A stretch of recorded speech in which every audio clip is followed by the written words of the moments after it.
गांव में हेमलता नाम की बूढ़ी विधवा महिला रहा करती थी। हेमलता अपने घर के बाहर खड़ी थी कि तभी एक कमजोर लड़का हेमलता के पास आकर कहता है, भगवान के नाम पर कुछ खाने को दे दो माँ जी, मैंने 2 दिन से कुछ नहीं खाया। तुम तो शक्ल से भिखारी नहीं लगते। मैं भिखारी नहीं हूँ, कुछ समय पहले मेरा व्यापार ठप पड़ गया। मेरे माता पिता की भी एक रोड एक्सीडेंट में मौत हो गई। मैं अनाथ हो गया। मैं मेहनत मजदूरी करके अपना पेट पालता हूँ, लेकिन पिछले कुछ समय से मैं बीमार चल रहा हूँ, इसलिए मेहनत मजदूरी नहीं कर पा रहा। उस कमजोर लड़के की बात सुनकर हेमलता को तरस आ गया। हेमलता तुरंत रसोई से कुछ भोजन निकालकर उस लड़के को पकड़ाती हुई कहती है, ये लो बेटा, पेट भर कर खाना, और हाँ, अगर दोबारा भूख लगे तो यहाँ पर चले आना। हेमलता की बात सुनकर वो लड़का वहाँ से चला गया। हेमलता मुस्कुराती हुई अपने घर के अंदर गई ही थी कि तभी उसकी बहू राधा क्रोधित होकर हेमलता से कहती है, ये क्या नौटंकी लगा रखी है माँ जी? एक तो वैसे ही महंगाई आसमान छू रही है, ऊपर से आप रसोई से भोजन निकालकर लोगों को मुफ्त में बांट रही हैं। ये कैसी बातें कर रही हो तुम बहू? वो बेचारा भूखा था और भूखे को खाना खिलाना हमारा कर्तव्य है। अगर इतना ही कर्तव्य निभाना है तो खुद 4 पैसे कमा कर घर पर क्यों नहीं लाती? जब 4 पैसे कमाओगी तो तुम्हें भी पता लग जाएगा कि पैसे कमाना कितना मुश्किल काम होता है। वैसे भी मेरे पति दिन रात मेहनत फिजूल खर्च के लिए नहीं करते। तुम्हारा पति बनने से पहले मेरा बेटा है, और मत भूलो, मैंने और मेरे स्वर्गवासी पति ने दिन रात कड़ी मेहनत करके अपने बेटे को पाल पोस कर बड़ा किया है और उसे कमाने के लायक बनाया है। अगर ऐसा किया भी है तो कोई एहसान नहीं किया है। हर माता पिता अपनी संतान के लिए यही करते हैं। मुझसे ज्यादा जुबान लड़ाने की जरूरत नहीं है बहू। वैसे भी इस उम्र में आकर भी मैं सुबह दोपहर शाम का भोजन स्वयं ही बनाती हूँ। अच्छा, तो मुझे जता रही हो? जता नहीं रही हूँ बहू, तुम्हें ये बताना चाह रही हूँ कि मैं अभी मुफ्त का नहीं खाती, और मैंने उस गरीब को भोजन भी अपने हिस्से का दिया है। मैं आज दोपहर का भोजन नहीं करूंगी। इतना कहकर हेमलता अपने कमरे के अंदर चली गई। शाम को जैसे ही राधा का पति राजेश घर पर आया, राधा बुरी तरह से क्रोधित होकर राजेश से कहती है, सुनिए जी, मैं और माँ जी अब एक साथ नहीं रह सकते। अब क्या हुआ राधा? क्या हुआ? अरे ये पूछो क्या नहीं हुआ? तुम इतनी मेहनत से काम करते हो, तब कहीं जाकर हमारे घर पर अच्छा भोजन बनता है, मगर माँ जी वही भोजन गरीबों को मुफ्त में बांट देती हैं। ये सुनकर राजेश बुरी तरह से क्रोधित हो गया और सीधा अपनी माँ के कमरे में गया। ये मैं क्या सुन रहा हूँ माँ? लगता है बहू ने तेरे कान भर दिए हैं बेटा। बस करिए माँ, जब से मेरा विवाह हुआ है तब से मैं हर रोज आपकी शिकायत सुनता हूँ। अब फैसले की घड़ी आ गई है। कैसा फैसला? देखिए माँ, वैसे भी मेरा कामकाज पिछले कुछ समय से सही नहीं चल रहा, और ऊपर से घर के खर्च भी बहुत ज्यादा हैं। अब मेरे ऊपर जिम्मेदारी और बढ़ गई है। साफ साफ बोल बेटा, तू कहना क्या चाहता है? यही माँ कि अब मैं तुम्हारा खर्चा नहीं उठा सकता। आप वृद्धाश्रम जाने की तैयारी कर लीजिए। राजेश की बात सुनकर हेमलता की आंखों में आंसू आ गए। वाह बेटे वाह, क्या इसी दिन के लिए मैं और तेरे पिता ने पाल पोस कर तुझे बड़ा किया था? तुझे अब अपनी माँ का 2 वक्त का खाना भी भारी लगने लगा है ना? क्या इसीलिए मैंने अपने पति से जिद की थी कि ये मकान वो तेरे नाम कर दे? मैंने तेरी खुशी के लिए क्या क्या नहीं किया राजेश। अगर आपको लगता है कि आप इस तरह की इमोशनल बातें मेरे सामने करेंगी और मेरा मन बदल जाएगा, तो ऐसा बिल्कुल नहीं होगा, क्योंकि मैं फैसला कर चुका हूँ। आप या तो वृद्धाश्रम जाइए या फिर इस घर को छोड़कर चले जाइए। इतना कहकर राजेश वहां से चला गया। अगली सुबह हेमलता अपने घर से बाहर निकल गई और अपने घर से बहुत दूर जाकर एक पेड़ के नीचे फूट फूट कर रोने लगी। हे भगवान, हम अपनी संतान को पालने के लिए क्या क्या नहीं करते, और बड़ी होकर वही संतान हमारे साथ ऐसा व्यवहार करती है। क्या मैंने एक भूखे को खाना खिलाकर बहुत बड़ा पाप किया है भगवान? तभी हेमलता के कानों में पीछे से एक लड़के की आवाज टकराई। हेमलता ने जैसे ही पलटकर देखा तो पीछे वही कमजोर सा लड़का खड़ा था जिसे उसने एक दिन पहले खाना खिलाया था। कुछ नहीं बेटा, बस अपनी किस्मत पर रो रही हूँ। नहीं माँ जी, बात कुछ और है। मैंने अभी सुना कि आप भगवान से कुछ शिकायत कर रही थी। हेमलता फूट फूट कर रोने लगी और उसे सारी घटना बताने लगी। सच तो ये है कि जिनके पास माँ होती है उन्हें उनकी कदर नहीं होती। आप मेरे साथ मेरे घर चलिए।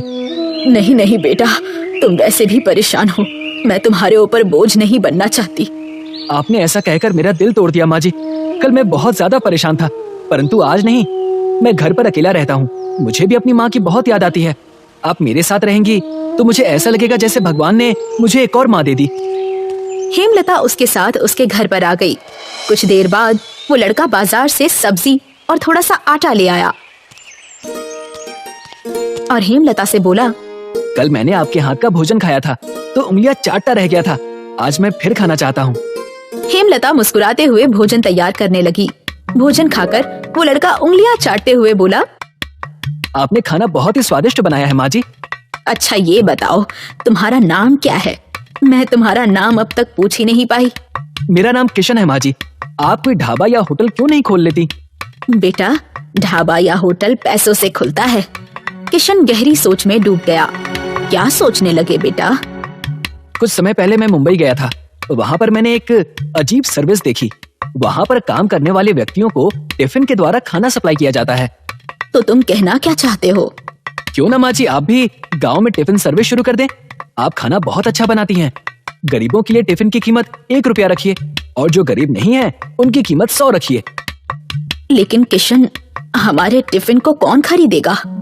आप उसकी चिंता मत कीजिए। आजकल ऑनलाइन का दौर है। मैं ऑनलाइन बिजनेस का सारा सेटअप कर दूंगा। और उसके लिए ये धन कहाँ से आएगा? माँ जी मैं अपना घर गिरवी रख दूंगा। तुम मेरे लिए इतना सब कुछ क्यों कर रहे हो? माँ जी आप इन दुनिया वालों को दिखा दीजिए कि एक औरत के अंदर कितनी शक्ति होती है। वो अगर बूढ़ी भी हो जाए तो भी वो दुनिया वालों को झुका सकती है। किशन की बात सुनकर हेमलता के अंदर आत्मविश्वास जाग उठा। अगले दिन किशन अपने घर के कागज गिरवी रखकर उसके बदले में कुछ रुपए उठाकर बाजार से बहुत सारा राशन खरीद कर ले आया। हेमलता भोजन बनाने में जुट गई और किशन भोजन को टिफिन में पैक करने लगा। किशन, कहीं ऐसा ना हो कि सारा का सारा भोजन बेकार चला जाए। चिंता मत कीजिए माँ जी। मैंने बढ़िया टिफिन सर्विस वेबसाइट बनाकर टिफिन की कीमत सेट कर दी है। मुझे विश्वास है कि कुछ ही देर में फोन की घंटी बजने लगेगी, क्योंकि अब गांव वाले भी मोबाइल रखते हैं। तुम्हारी बात सही है बेटा, लेकिन गरीब मोबाइल नहीं रखते। किशन ने इतना कहा ही था कि तभी उसके फोन की घंटी बज उठी। किशन मोबाइल की स्क्रीन पर देखकर खुशी से चहकता हुआ हेमलता से कहता है, माँ जी हमें अपना पहला ऑर्डर मिल गया है। पहली बार में ही हमें 5 टिफिन का ऑर्डर मिला है, वो भी गांव की पुलिस चौकी से। किशन टिफिन अपनी साइकिल पर रखकर सीधे अपने गांव के थाने की ओर चल दिया। कुछ देर के अंदर किशन थाने के अंदर खड़ा था। एक पुलिस वाला किशन से कहता है, अरे भाई, हमने मोबाइल पर तुम्हारी बढ़िया टिफिन सर्विस का ऐड देखा, इसीलिए सोचा कि टिफिन मंगा कर देखते हैं कि तुम 100 रुपए में क्या खिला रहे हो। हाँ हाँ क्यों नहीं साहब, एक बार खाएंगे तो उंगलियां चाटते रह जाएंगे। कुछ देर में पुलिस वाले ने टिफिन के अंदर रखा हुआ भोजन खाया। एक पुलिस वाला किशन से कहता है, भाई टिफिन खाकर तो हमें मजा आ गया। इतना स्वादिष्ट भोजन तो हमें घर में भी नहीं मिलता। क्या तुम रोज थाने में टिफिन लेकर आ सकोगे? हाँ हाँ साहब क्यों नहीं। वैसे ये भोजन किसने बनाया है? मेरी माँ ने। कुछ दिनों में हेमलता का टिफिन सर्विस बुढ़िया की टिफिन सर्विस के नाम से आसपास के गांव में भी प्रसिद्ध होने लगी और किसी को भी अगर भूख लगती तो वो तुरंत बुढ़िया टिफिन बॉक्स के नंबर पर फोन घुमा देता। ये सब देखकर उस इलाके की कलेक्टर सुमित्रा अपनी सेक्रेटरी से कहती है, आखिर ये बुढ़िया टिफिन बॉक्स का चक्कर क्या है? कलेक्टर साहिबा, एक बूढ़ी औरत जो अपने कमजोर बेटे के साथ रहती है, ये कंपनी उसी की है। क्या आपने कभी उसके टिफिन का स्वाद चखा है? नहीं? तो फिर आपको उसके टिफिन का स्वाद चखना ही चाहिए। आपको उनके खाने में घर के खाने की महक महसूस होगी। अपनी सेक्रेटरी के कहने पर सुमित्रा ने बुढ़िया टिफिन बॉक्स से एक टिफिन मंगवाकर जैसे ही भोजन खाया, वो खुशी से अपनी सेक्रेटरी से बोली, इस बूढ़ी औरत के हाथों में तो जादू है, हमें इसकी मदद करनी चाहिए। मैंने सुना है कि ये गरीबों को केवल 1 रुपए में टिफिन देती है। मैं इस बूढ़ी औरत से जरूर मिलने जाऊंगी। अगले दिन कलेक्टर सुमित्रा हेमलता से मिलने पहुंच गई। तुमने इस उम्र में ये सब कुछ करके साबित कर दिया है कि औरत कभी किसी से कमजोर नहीं है। मैं तुम्हारी बुढ़िया टिफिन बॉक्स कंपनी को सरकार की तरफ से 50 लाख रुपए का चेक देती हूँ। कलेक्टर 50 लाख रुपए का चेक देकर वहाँ से चली गई। कुछ ही दिनों में किशन के घर की जगह एक आलीशान हवेली बनी हुई थी और अब वहाँ पर हेमलता का हाथ बटाने के लिए बहुत सारे लोग भी उपलब्ध थे। एक दिन हेमलता किशन से बातें कर रही थी कि तभी वहाँ उसकी बहू राधा और बेटा राजेश आ गए। माँ, आप हमें छोड़कर कहाँ चली गई थी? हमने आपको कहाँ कहाँ नहीं ढूंढा। मुझसे भूल हो गई बाजी, मुझे माफ कर दीजिए। मैं आपको घर ले जाने के लिए आया हूँ। तुम दोनों यहाँ पर आए, मुझे बहुत अच्छा लगा। मैंने तुम दोनों को माफ कर दिया। लेकिन मैं तुम्हारे साथ घर नहीं जा सकती। मैं अपने दूसरे बेटे के साथ ही अपना जीवन बिताऊंगी। ये आप कैसी बातें कर रही हैं माँ? आपका तो बेटा सिर्फ मैं हूँ ना। नहीं राजेश, मेरा एक बेटा और भी है जिसने मुसीबत में मेरा साथ दिया। मैंने इसे केवल एक वक्त का खाना खिलाया था और इसने इसके बदले में मुझे अपनी माँ बना लिया। और तुम्हें मैंने पाल पोस कर बड़ा किया, खुद भूखी और प्यासी रहकर तुम्हें पढ़ाया लिखाया। और तुमने एक वक्त के भोजन के लिए मुझे वृद्धाश्रम जाने के लिए कह दिया और यहाँ तक कह दिया कि तुम मेरा खर्चा नहीं उठा सकते। मैं नहीं आ सकती। मैं जानती हूँ तुम्हें यहाँ मेरी याद खींचकर नहीं लाई, बल्कि मेरी प्रसिद्धि और दौलत यहाँ पर खींचकर लाई है। तुम दोनों जा सकते हो। हेमलता की बात सुनकर राजेश और राधा मुंह लटकाकर वहां से चले गए और देखते ही देखते हेमलता का बुढ़िया टिफिन सर्विस सारे देश में प्रसिद्ध हो गई। एक गांव में सुधा नाम की बूढ़ी औरत रहा करती थी। उसके परिवार में उसका बड़ा बेटा निरंजन और उसकी बेटी शिखा ही थी। उसकी बेटी शिखा गांव में ब्यूटी पार्लर चलाया करती थी। एक दिन की बात है, सुधा सोकर उठी तो उसने देखा कि उसकी बेटी तैयार होकर कहीं जा रही थी। शिखा, इतनी सुबह सुबह तैयार होकर तुम कहाँ जा रही हो? अभी तो ब्यूटी पार्लर खोलने का टाइम भी नहीं हुआ। मैं ये शहर छोड़कर जा रही हूँ माँ। अब मुझे इस गांव में नहीं रहना। ये कैसी बात कर रही हो तुम? नहीं रहने से तुम्हारा क्या मतलब है? तभी सुधा का बेटा निरंजन वहां आकर बोला, शिखा, तुम बताते क्यों नहीं माँ को कि तुम ये शहर ही नहीं बल्कि देश भी छोड़कर जा रही हो, वो भी मेरे साथ। सुधा अपने बेटे की ओर देखकर बोली, बेटा, ये कैसी बातें कर रहे हो तुम? मैं सही कह रहा हूँ माँ। मुझे इन अनपढ़ गंवार गांव वालों के साथ नहीं रहना। आपसे मैं कई बार अपने मन की बात कह चुका था, लेकिन एक आप हैं जो इस गांव को छोड़ने के लिए तैयार ही नहीं है। इस गांव में मेरे पति की यादें बसी हैं। इस घर में मेरी आत्मा बसती है। मैं भला कैसे जा सकती हूँ? तो फिर आप अपनी यादों के सहारे ही इस गांव में रहिए। हमें नहीं रहना यहाँ। भैया को अमेरिका में जॉब मिल गई है और कंपनी ने उन्हें फ्लैट भी दिया है। मैं भैया के साथ ही रहूंगी। तुम दोनों चले जाओगे तो मैं अकेली क्या करूंगी? मेरा खर्चा पानी कैसे चलेगा? वो सब मुझे नहीं पता माँ। अगर आपको अपने खर्चे पानी की इतनी ही चिंता है तो आप भी हमारे साथ चलिए ना। नहीं तो मेरी बहन जो ब्यूटी पार्लर चलाती थी, आज से आप वो ब्यूटी पार्लर चलाकर अपना खर्चा पानी निकाल सकती हैं। इतना कहकर निरंजन और शिखा अपना सामान लेकर घर से बाहर निकल गए। सुधा बेचारी दिन भर रोती रही।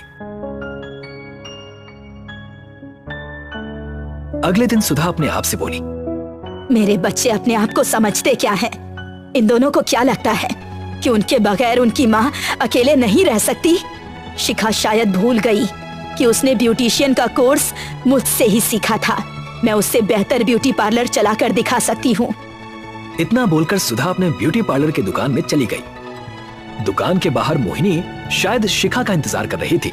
सुधा को देखकर वो चौंक गई। माँ जी, आप यहाँ पर क्या कर रही हैं? शिखा मेम साहब नहीं है क्या? शिखा अपने भाई के साथ इस देश को छोड़कर चली गई। आज से मैं ही इस ब्यूटी पार्लर को संभालूंगी। क्या तुम्हें मेरे साथ काम करने से कोई एतराज है? मुझे तो बस अपनी सैलरी से मतलब है। ब्यूटी पार्लर आप चलाओ या आपकी बेटी, मुझे कोई फर्क नहीं पड़ता। सुधा मुस्कुराती हुई ब्यूटी पार्लर के अंदर चली गई। कुछ देर के बाद एक 20 वर्षीय लड़की ब्यूटी पार्लर के अंदर आ गई। शिखा दीदी कहाँ है? मोहिनी के बोलने से पहले ही सुधा बोली, शिखा गांव छोड़कर चली गई है बेटी। तुम बताओ, तुम्हें क्या करवाना है? देखो, मुझे अपने चेहरे पर मसाज करवाना है। मसाज थोड़ा अच्छा करना, क्योंकि आज मुझे एक शादी में जाना है। सुधा मोहिनी की ओर देखकर बोली, सामने जो क्रीम रखी हुई है उसको उठाओ। सुधा अपने हाथों से उस लड़की की मसाज करने लगी। मसाज पूरा होने के बाद वो लड़की खुश होती हुई बोली, अरे वाह माँ जी, आपके हाथों में तो जादू है। आपने तो मेरे चेहरे पर अलग ही ग्लो ला दिया। आप अपनी बेटी से कहीं ज्यादा अच्छा मसाज करती हैं। इतना कहकर वो लड़की वहां से चली गई। अगले दिन वही लड़की कुछ और लड़कियों को लेकर ब्यूटी पार्लर के अंदर आ गई और सुधा की ओर देखकर बोली, माँ जी, कल मैं जिस फंक्शन में गई थी वहाँ के लोग मुझे घूर घूर के देख रहे थे। जानती है क्यों? सिर्फ आपके किए हुए मसाज की वजह से। और मेरी दोस्त भी मुझसे जिद करने लगी कि वो भी आप ही के हाथों से मसाज करवाएगी। ये तो बहुत अच्छी बात है बेटी। सुधा सबका मसाज करने लगी। कुछ ही दिनों में सुधा का ब्यूटी पार्लर पहले से और ज्यादा अच्छा चलने लगा। समय ऐसे ही बीतने लगा। कुछ महीनों बाद सुधा के ब्यूटी पार्लर पर एक लग्जरी कार आकर रुक गई।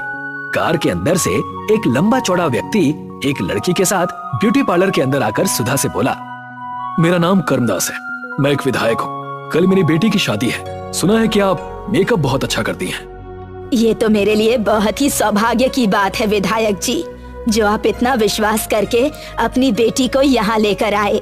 मैं आपकी बेटी को इतनी सुंदर बना दूंगी कि उसके विवाह के समय उसके चेहरे पर से किसी की नजर नहीं हटेगी।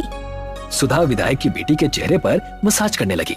विधायक खुश होकर चला गया, मगर कुछ ही देर बाद वो कुछ गुंडों को लेकर आ धमका, ये तुमने बिल्कुल भी अच्छा नहीं किया, मैं तुम्हारा मसाज पार्लर बंद करवा दूंगा। ये कैसी बातें कर रहे हैं आप विधायक जी?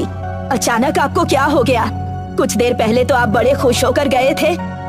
तुमने मेरी बेटी के चेहरे पर क्या किया है? जब से वो अपने चेहरे पर मसाज करवा कर घर गई है, उसके चेहरे पर खुजली हो रही है। जानती हो तुमने उसका पूरा चेहरा खराब कर दिया है। मुझे शहर से डॉक्टर बुलवाना पड़ा। मेरी समझ में नहीं आ रहा कि मैं क्या करूं।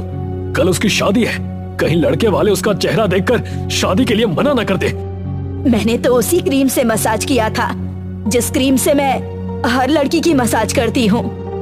वो सब मुझे नहीं पता। आज के बाद ये ब्यूटी पार्लर अब नहीं चलेगा। इतना कहकर विधायक ने सुधा को ब्यूटी पार्लर से बाहर निकाल दिया और उसके पार्लर में ताला लगा दिया। बेचारी सुधा उदास मन से अपने घर पर थी कि तभी मोहिनी वहाँ पर आ गई। माँ जी, आपका ब्यूटी पार्लर तो बंद हो चुका है, अब मुझे मेरी तनख्वाह दे दीजिए आप। ये तुम कैसी बातें कर रही हो बेटी? अगर तुम अपनी तनख्वाह कुछ दिन बाद लोगी तो क्या तुम्हारा कुछ बिगड़ जाएगा? माँ जी, मुझे किसी चीज से कोई मतलब नहीं है, मुझे बस मेरे पैसे चाहिए। लेकिन इस वक्त मेरे पास पैसे नहीं है। मुझे तुमसे यही उम्मीद थी बुढ़िया। अच्छा हुआ कि तुम्हारे साथ ऐसा हुआ। इतना कहकर मोहिनी गुस्से में वहाँ से चली गई और सीधे उस गांव के मुखिया के घर पर आ गई। मोहिनी को देखकर मुखिया मुस्कुराता हुआ बोला, आखिरकार तुमने वो करके दिखा ही दिया जो तुमने मुझसे करने का वादा किया था। अब मैं इस गांव में अपनी बेटी का ब्यूटी पार्लर खोलूंगा और तुम्हें 2 गुनी तनख्वाह पर वहाँ पर रखूंगा। लेकिन अभी आपको उस बुढ़िया का जीना और हराम करना होगा। मुझे लगता है कि वो बुढ़िया ऐसे ही चुप नहीं बैठेगी। चिंता मत करो, उसके लिए मैंने कुछ सोच रखा है। अगले दिन मुखिया कुछ व्यक्तियों को लेकर सुधा के घर पर आ गया और सुधा से बोला, तुमने हमारे गांव का नाम खराब किया है, इसीलिए तुम्हें इस गांव को छोड़कर जाना होगा। ये कैसी बातें कर रहे हैं आप मुखिया जी? सही कह रहा हूँ मैं। तुमने विधायक जी की बेटी का चेहरा खराब कर दिया। अगर तुम यहाँ पर रुकी तो पता नहीं तुम किस किस का चेहरा खराब कर दोगी।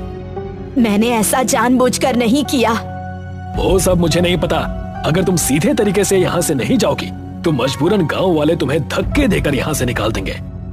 लेकिन मुखिया जी, मैं बूढ़ी बेसहारा कहाँ पर जाकर भटकूंगी? मुझे उससे कोई मतलब नहीं, यहाँ से निकल जाओ। मुखिया ने सुधा को धक्के देकर उसके ही घर से उसे बाहर निकाल दिया। सुधा बेचारी भूखी प्यासी एक खेत में जाकर गई। तभी एक अजनबी औरत सुधा के पास आ गई। कौन हो तुम? तुम्हें काफी देर से देख रही हूँ। तुम्हारे परिवार वाले कहाँ हैं? उस औरत की हमदर्दी देखकर सुधा की आंखों में आंसू आ गए। वो रोते हुए अपने साथ घटी घटना बताने लगी। देखो, तुम चाहो तो मैं तुम्हारी मदद कर सकती हूँ। इस गांव के हाईवे पर मेरा घर बना हुआ है। मैं भी किसी जमाने में ब्यूटी पार्लर चलाया करती थी, जो कि अब बंद हो चुका है। तुम चाहो तो उस ब्यूटी पार्लर को दोबारा चला सकती हो और मेरे घर पर भी रह सकती हो। मैं कुछ सालों के लिए ये गांव छोड़कर जा रही हूँ। लेकिन आप मेरी इतनी मदद क्यों कर रही हैं? एक दूसरे की मदद करना अच्छा होता है, इसीलिए। लेकिन अब मेरे ऊपर कौन विश्वास करेगा? चिंता मत करो, तुम ब्यूटी पार्लर खोलो। मेरे ब्यूटी पार्लर में जो क्रीम रखी हुई है, तुम उसी क्रीम से ही लोगों के चेहरे पर मसाज करना और उसके बाद तुम देखना उसका कमाल। सुधा उस औरत के साथ चली गई और उसका ब्यूटी पार्लर आंखें फाड़ फाड़ कर देखने लगी, क्योंकि वो बहुत ही सुंदर बना हुआ था। वो औरत सुधा को सब कुछ समझाकर वहाँ से चली गई। अगले दिन सुधा ब्यूटी पार्लर खोलकर बैठ गई। कुछ ही देर बाद बूढ़ी औरत सुधा के ब्यूटी पार्लर के अंदर आ गई। क्या आपको अपनी बेटी का मसाज करवाना है? लेकिन आपके साथ तो कोई नजर नहीं आ रहा। ये कैसी बातें कर रही हो तुम? क्या बूढ़ी औरत को मसाज करवाने का कोई अधिकार नहीं? मेरे चेहरे का मसाज करो। मैं भी आजकल की जवान लड़कियों से कम नहीं। सुधा मुस्कुराते हुए उस बूढ़ी औरत का मसाज करने लगी और वो जवान हो गई। मैं तो जवान हो गई? ऐसा कैसे संभव हो सकता है? ये तो मेरी भी समझ में नहीं आया कि ऐसा चमत्कार कैसे हुआ। बूढ़ी औरत अब जवान हो चुकी थी। उसने ढेर सारे पैसे सुधा के हाथ में रख दिए। एक दिन सुधा के मन में एक विचार आया और वो अपने आप से बोली, हमारे देश में बहुत सी ऐसी लड़कियां हैं जो ज्यादा उम्र होने की वजह से अपने घर पर बैठी हुई हैं और कोई भी उनसे विवाह नहीं करता। आज के बाद मैं उन लड़कियों की मसाज मुफ्त में करूंगी। सुधा ने अखबार में एक ऐड दे दिया। ऐड देते ही उसके मसाज पार्लर में और लड़कियों की लाइन लगने लगी जो उम्र ज्यादा होने की वजह से बूढ़ी नजर आती थी। कुछ दिनों के बाद वही विधायक अपनी बेटी को लेकर सुधा के पास आया। मुझे माफ कर दो माँ जी, मैं अपनी बेटी का बिगड़ा हुआ चेहरा देखकर कुछ ज्यादा ही क्रोधित हो गया था। मैंने आपको अपमानित किया। मुझे नहीं पता तुम्हारी बेटी का चेहरा कैसे बिगड़ा, लेकिन यकीन मानो तुम्हारी बेटी का चेहरा बिगाड़ने में मेरा कोई हाथ नहीं है। मेरी बेटी की शादी टूट गई और अब उससे कोई शादी करने को तैयार नहीं। चिंता मत कीजिए। इतना कहकर सुधा उसकी बेटी के चेहरे पर मसाज करने लगी। मसाज करते ही उसकी बेटी का चेहरा बिल्कुल ठीक हो गया। इधर गांव का मुखिया सुधा का ब्यूटी पार्लर चलना देखकर काफी परेशान हो चुका था। वो क्रोधित होते हुए मोहिनी की ओर देखकर बोला, आखिर ये सब कुछ हो क्या रहा है मोहिनी?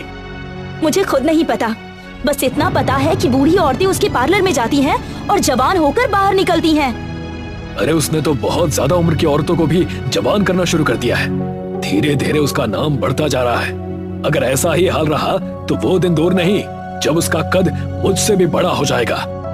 बड़ा हो नहीं जाएगा बल्कि बड़ा हो चुका है। शायद आपको पता नहीं कि जिस विधायक की बेटी का चेहरा मेरी वजह से बिगड़ा था, कल उस बुढ़िया ने उसका चेहरा बिल्कुल सही कर दिया। आखिर उसके पास ये जादुई शक्तियाँ आई कहाँ से? पता नहीं। वो जिस जगह पर अपना ब्यूटी पार्लर चला रही है वो जगह बरसों से बंद पड़ी हुई थी। सुधा वहाँ पर कैसे पहुँची इसका किसी को कोई अंदाजा नहीं है और लोगों को इस बात से मतलब भी नहीं है क्योंकि सुधा सबकी मदद कर रही है। मेरे पास एक तरकीब है। हमें इस रहस्य को जानने के लिए उसके ब्यूटी पार्लर के अंदर जाना होगा। तुम एक बहुत अच्छी ब्यूटिशियन हो। तुम मेरा और अपने चेहरे का ऐसा मेकअप करो कि हम दोनों बिल्कुल बूढ़े नजर आए। उसके बाद जाकर देखते हैं कि वो आखिर क्या चमत्कार करती है। वो दोनों बूढ़े का रूप लेकर सुधा के ब्यूटी पार्लर में चले गए। मैं बूढ़ा होने के साथ साथ बहुत ज्यादा बदसूरत भी हूँ। लोग मुझे ताने देते हैं। मैं चाहता हूँ कि आप मुझे जवान कर दें। मैं सिर्फ लोगों के चेहरे का मसाज करती हूँ। वो कैसे जवान हो जाती हैं ये मुझे भी नहीं पता। वैसे तुम्हारे साथ में ये कौन है? ये मेरी पत्नी है। सुधा ने उन दोनों के चेहरे पर मसाज कर दिया मगर उन दोनों के चेहरे पर कोई परिवर्तन नहीं आया। मेरा चेहरा तो बिल्कुल वैसा का वैसा ही है। मैं तो जवान ही नहीं हुआ। इसका मतलब तुम लोगों को धोखा दे रही हो। मैं तुम्हारी पुलिस में शिकायत करूंगी। इतना कहकर मुखिया और मोहिनी वहाँ से निकलकर घर पर आ गए। हम दोनों के चेहरे पर तो ऐसा कुछ भी नहीं हुआ मोहिनी। लगता है कोई दूसरा तरीका अपनाना पड़ेगा। अब इस मेकअप को साफ कर दो। सुधा अपने और मुखिया के चेहरे का मेकअप साफ करने लगी मगर मोहिनी के लाख कोशिश करने के बावजूद मेकअप साफ नहीं हुआ। क्या हुआ मोहिनी? तुम्हारा मेकअप मेरे चेहरे से उतर क्यों नहीं रहा? मुझे नहीं पता मुखिया जी कि ये सब कुछ कैसे हुआ। मेरे भी चेहरे से मेकअप नहीं उतर रहा। ऐसा लग रहा है जैसे कि ये मेकअप हमारे चेहरे के अंदर बस गया हो। मुखिया और मोहिनी घबराकर सीधे सुधा के पास चले गए। मुझे माफ कर दो। मुझे भी माफ कर दीजिए। मेरी ही वजह से आपका ब्यूटी पार्लर बंद हुआ था। मैंने ही आपको खराब क्रीम दी थी जिसकी वजह से विधायक जी की बेटी का चेहरा बिगड़ा। अब हम दोनों को प्लीज ठीक कर दीजिए। तुम दोनों यहाँ से जा सकते हो। शायद ईश्वर ने तुम्हें तुम्हारे कर्मों की सजा दी है। और रही बात जवान होने की, तो मैं सिर्फ लोगों का मेकअप करती हूँ। वो कैसे जवान हो जाती हैं मुझे भी नहीं पता। मोहिनी और मुखिया मुंह लटकाकर रोते हुए वहाँ से चले गए। तभी वहाँ पर एक तेज प्रकाश हुआ और वही औरत जिसने सुधा की मदद की थी सामने निकल कर आई। कौन हो तुम? मैं मेकअप की देवी हूँ। तुम्हें परेशान देखकर मैंने तुम्हारी सहायता की। तुमने जिस तरह से उन लड़कियों की सहायता की है जिनके रिश्ते नहीं हो पाए, मुझे तुम पर बहुत गर्व है। आज से ये ब्यूटी पार्लर तुम्हारा हुआ। इतना कहकर वो गायब हो गई।